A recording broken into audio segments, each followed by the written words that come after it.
Donc l'idée, c'était d'abord de soutenir les installations paysannes pour regagner en autonomie alimentaire sur un territoire.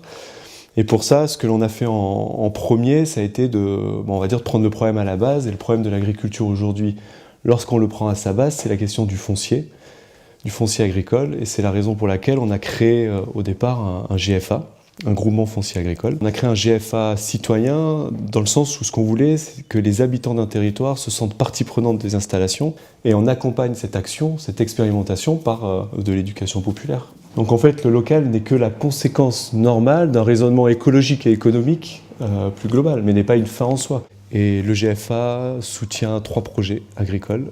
Le projet de Myriam sur son élevage de poules pondeuses en bio, le projet de Jeff de maraîchage biologique et le projet de Cyril qui est paysan boulanger. Mon projet, il est pensé sans la PAC, c'est-à-dire que son équilibre économique tient uniquement à ce que la ferme est capable de produire. J'essaye de défendre la trilogie bio, local et paysan. Et les alternatives alimentaires qu'on met en place, c'est des alternatives d'avenir. C'est de l'innovation sociale. C'est pas un retour en arrière archaïque, c'est vraiment un bond en avant. C'est-à-dire que pouvoir produire plus efficacement, localement, plus sainement, sans polluer la nature, sans polluer les hommes, en quantité suffisante et en qualité satisfaisante, c'est un défi technique, un défi économique, un défi scientifique, un défi humain sans précédent. Valoriser ce que le bio apporte en termes d'économie par rapport au fait que on n'a pas à dépolluer les terres, à dépolluer l'eau, tous les problèmes qu'on peut avoir sur la santé avec une agriculture conventionnelle. C'est pas toujours simple à rendre visible. Concrètement, donc moi je suis exploitante agricole à titre principal. Léo est conjoint collaborateur. Léo n'a aucune rémunération pour le travail qu'il fournit.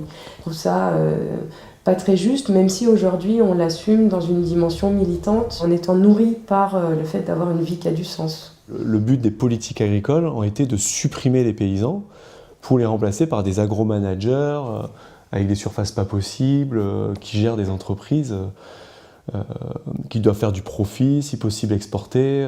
On est à contre-courant des politiques agricoles nationales, européenne et mondiale. Si demain, la façon de donner des subventions, de distribuer des subventions de la PAC n'est plus à l'hectare de terres agricoles, mais à l'actif, ça change tout. Là, on va vraiment soutenir les installations paysannes. Et ça serait vraiment un signe très fort qu'on préfère 2 paysans qu'un gros paysan sur le même territoire.